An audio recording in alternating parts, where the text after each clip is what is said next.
Will it record if we do that? It'll upload, so we're fine. All right. Welcome to build number 4 for the studio. We're going to start off with communication meltdown, so go ahead.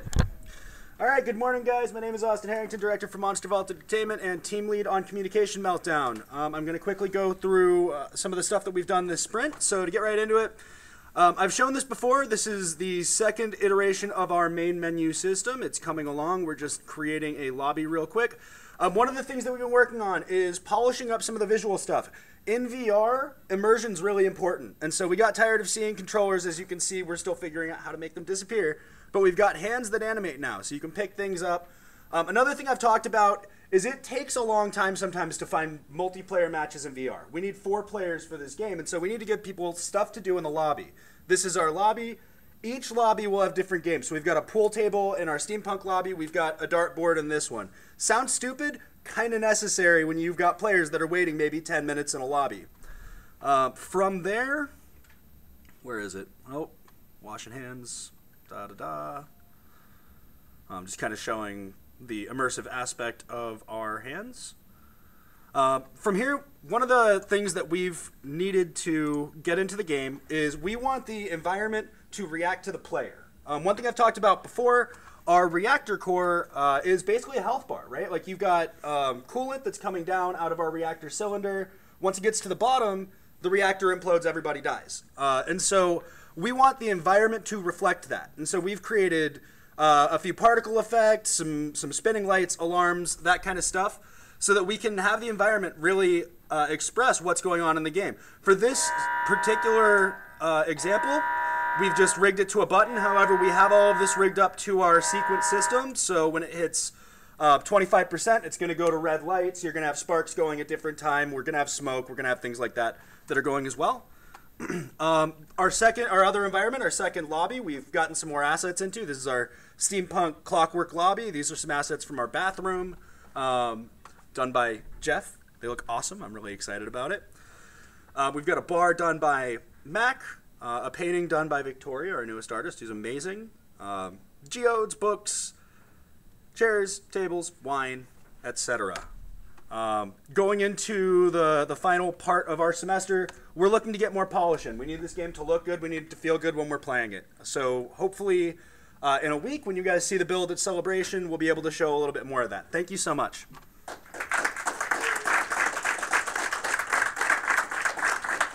Yes.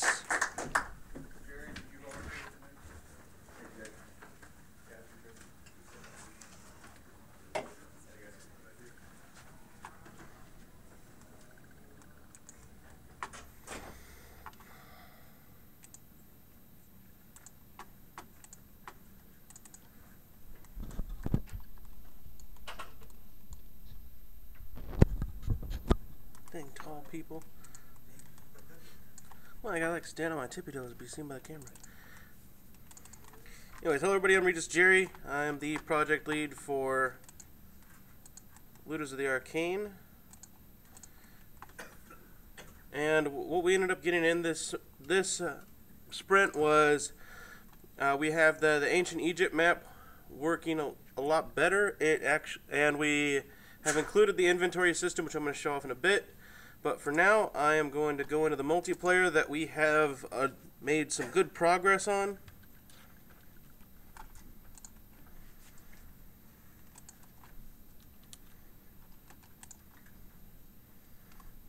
Okay. Yeah, so here you can see that we have all 4 players, and like one player was holding a chair, another player just ran up and then jumped off of it. You can throw chairs at each other, and like this is just showing that we can actually grab items and other players will be able to see them in motion, because a lot of our game does revolve off of having interaction with the world. So the more interaction that we can show in the world, the better. And then if I can, you can also shoot at each other, and other players can see your bullets flying through the air, and you can actually knock them back a little bit. So overall, I would say that like we're almost ready to actually have multiplayer in our actual levels, and we do have a fairly completed version of the Ancient Egypt map. There's just a few areas that I would like to polish out. One of the major changes is we changed the amount of sand that is kind of in the air. That way it will kind of jolt you a little bit more when an enemy comes out of that limited field of view. And then we changed up the way the enemy actually interacts in this map. They have a much larger radius to come at you from. And then the biggest change is that you can now deploy an RC car from our inventory system and then actually drive it around.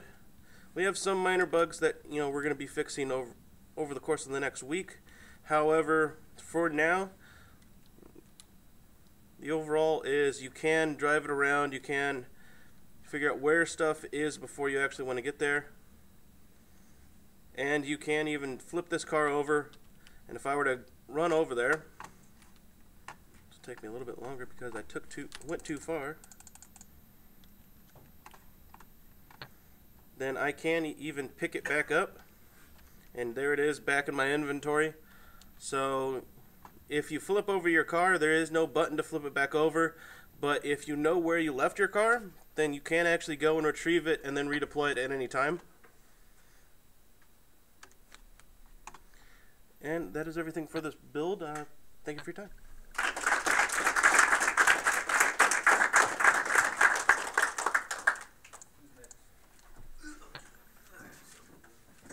going to start our build extracting while you present.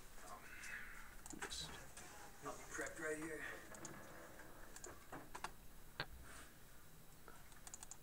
No, you should come up and present. I'm just doing this in the background because I didn't have it extract before. Yeah, no problem. Wow, that extracted way faster than it does on my computer.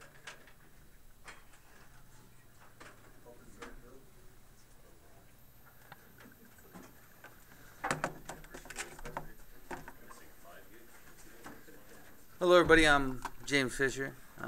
You guys already know me. Let's get around to it.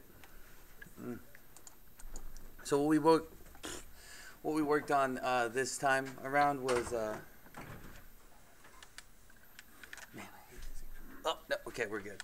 Was getting the AI in, the crowd AI and stuff, just like an example of it in there. They're all of course, the same dude walking that single file line, getting it. They do sort out and they have obstacle avoidance. They'll avoid obstacles and avoid each other. We also got in levels for the marketer guy. We got in all the armor, exotic weapons, and like high class weapons, things like that. New armor, shrines, and things of that nature. Ball and sword right there. We also got in the actual, like, our own animations and everything. So now you can do your own, like, we have our own animations that we worked on.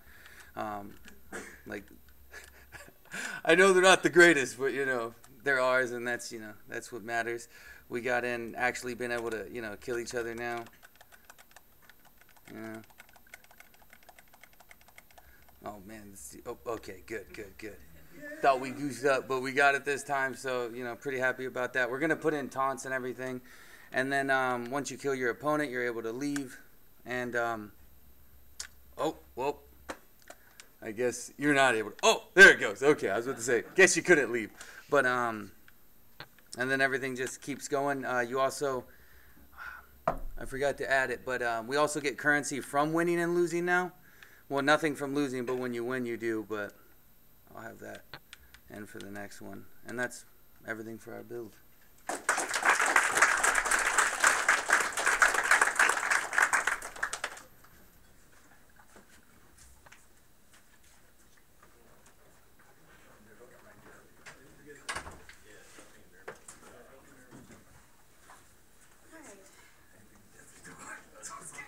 Morning, y'all.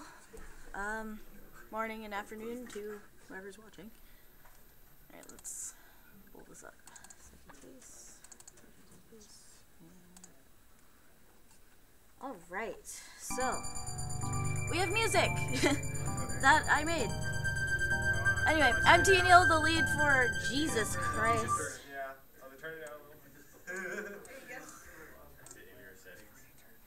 Yeah, let me check our settings. Alright, cool. Alright, awesome. Okay, so I'm Danielle, the lead for Secretaries in Space, and I'm going to show you what we've been working on. Alright, let me enter my lobby really quick.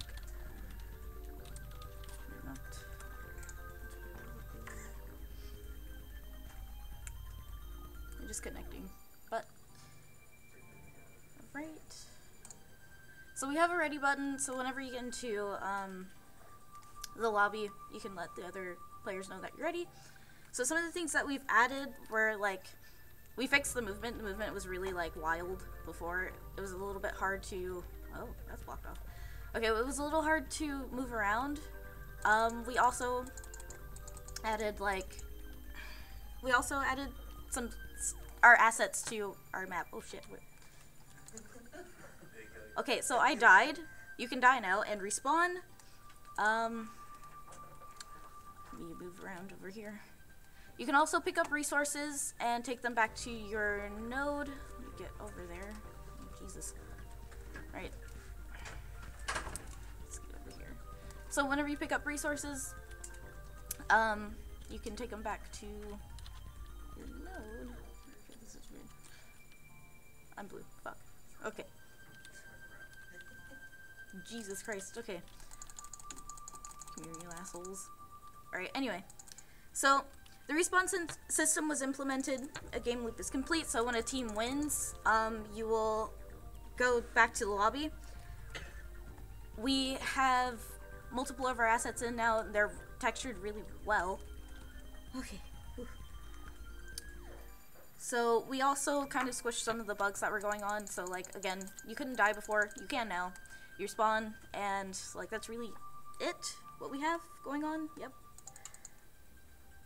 Yeah, so that's pretty much it for now. I don't know where Tim went. He probably died.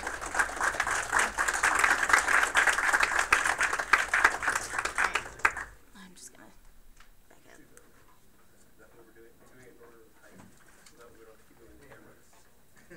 Are we doing that? Oh shit. I hope it was. Well, James didn't mess with the camera, so it's still set for somebody who's shorter. That makes sense. So when whoever's watching saw like James's like torso, and actually saw your guys' faces. Oh, that was the wrong thing to open. Okay, wait. I need this because you get the list of all the stuff that got in. Okay. So.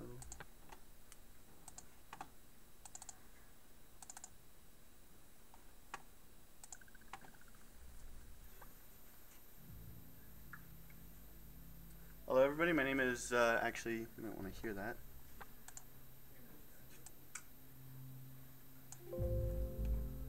Hello everybody, my name is John Cavassi. I am the project lead for Dawn of the Dreadnoughts. This sprint, I'd have to say, was probably the best sprint for myself and my team.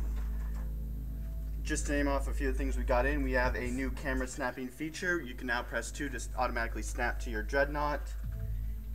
New building selection is in. We've got menu UI pop-up after clicking the build button. Let's see here, we have tower defense new building system, which is going to allow us to actually start snapping buildings to the Dreadnought. That's working. Let's see here, we've got new main menu art.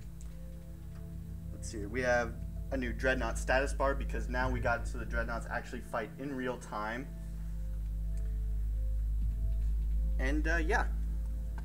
And that's our little animation that we have for the main menu.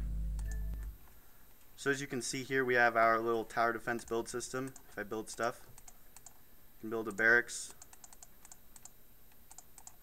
Oh, and one thing you will be seeing is that these barracks actually have health. If you scroll over them, you can see that all of my barracks are healthy. They're not spawning with only half health.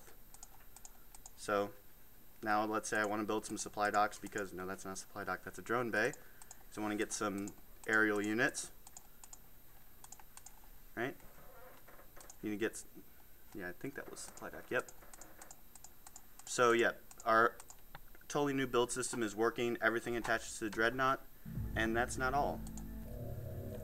Another thing we wanted to try to do is experiment with some new mechanics. We thought giving the player full control over the Dreadnought would be a whole lot more fun. It adds a whole new level of gameplay, so let me shut it off now. So now, as the player, you can actually fly your own ship, and you can actually fight. As you can see by the status bar, your ships, you and the enemy ship, are actually fighting in real time. And I am not losing, but guess what? I want to win. That was the wrong button. Just go back over there. Now the flight, it's not totally complete, but you get the idea. So I'm just going to move over to this pad. Go see. Okay, and my Dreadnought actually isn't doing as well as it should be. Let's fix that. So as you can see right now, we've also started to add more building functionality. So I'm right now spawning shield projectors, or building shield projectors in the world, so that my Dreadnought has its shield back. So yeah, that's our build.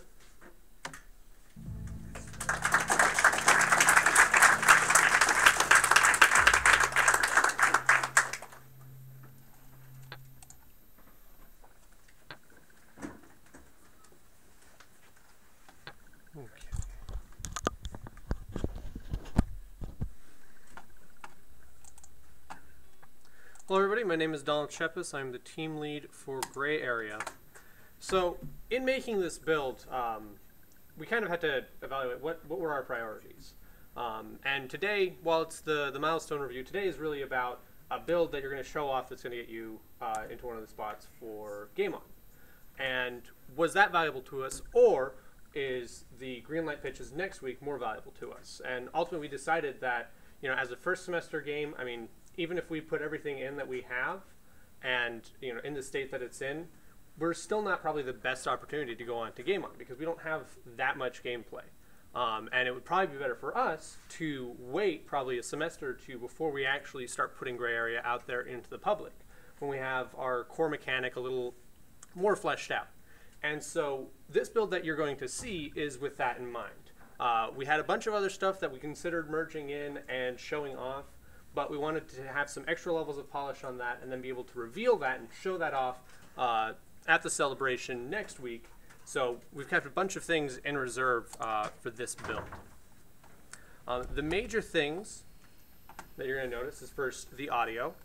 We've got ambient audio playing. You've got audio that it's not just an ambient footstep track, but actually every single character, every time they actually step, the sound plays based on what they're walking on.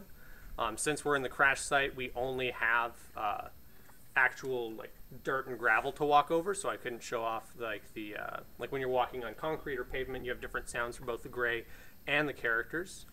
You can see in the distance that we've got our perimeter guards. All of our mocapped animations for the guards are in, or for the soldiers I should say, are in. And then if I find one of the guys that's walking around, which I don't necessarily want to do because he'll kill me, you can also see that we've got our AI walking around, pathing, and looking for us, and they will outright murder us if they find us. Oh, I think he's got me from behind. And so we also have that. You're able to, you actually have to now run and hide from the guards. You have to get away from the guys that are patrolling, like this guy over here on the right. See, again, he saw me, so he shot me, and I died. And so right now, you're at this crash site. We've got more foliage in, updates to the geo, as well as additional terrain textures painted on. Here you can see one of our new flowering cacti. Something that we've been pushing very hard this semester has been making sure that the foliage that we have in this area is actually accurate to what you actually see in the Roswell Desert, as well as always, like right now I'm in a wash. You can see that from up there on the mountain we've got this different texture coming down. All this stuff is designed to look as much like the New Mexico desert as we can get. And when I try and run past this guy, just like the border guards before him, he'll kill me the moment he sees me.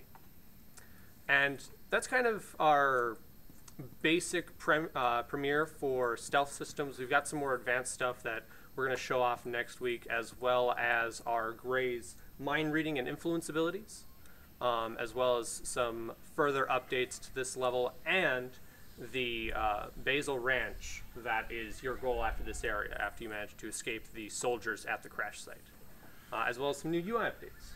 But again, we want to wow you next week for the celebration and get greenlit again, as opposed to wowing you for Game On. So be ready for next week. Thank you.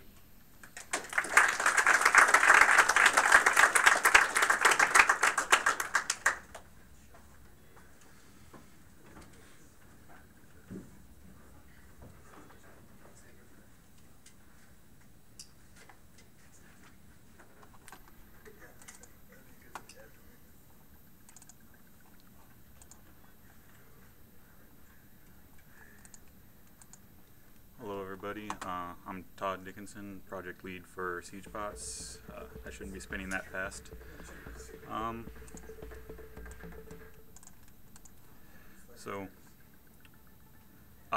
This sprint, our major focus was to make the game more accessible and easy to use. So we've done a lot of rework on the state machine editor, and if you notice, it loaded in the previous state. So here we've got, for the state editor, instead of adding actions, selecting parts, and dragging everything in, just a long, complicated process that nobody understood, we added this contextual menu with all the bot pieces that have actions you can use, as well as a system for turning them on and off. When you click a piece, it shows the available actions. There's a preview here of the state, so you can kind of see what's going to happen before you commit to anything with your state.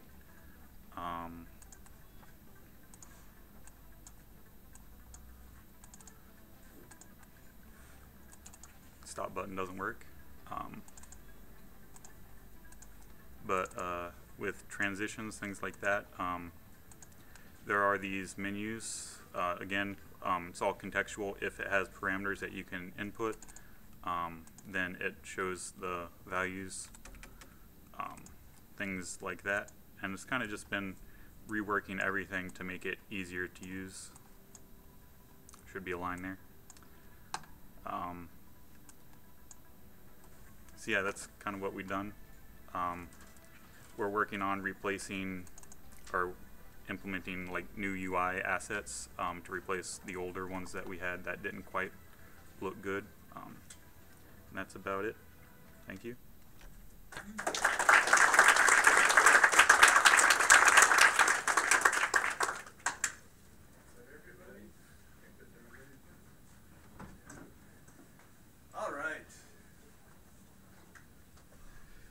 Going to sign off. Thanks for joining if you're watching at home or on the recording, and we'll see you next week for Greenlight.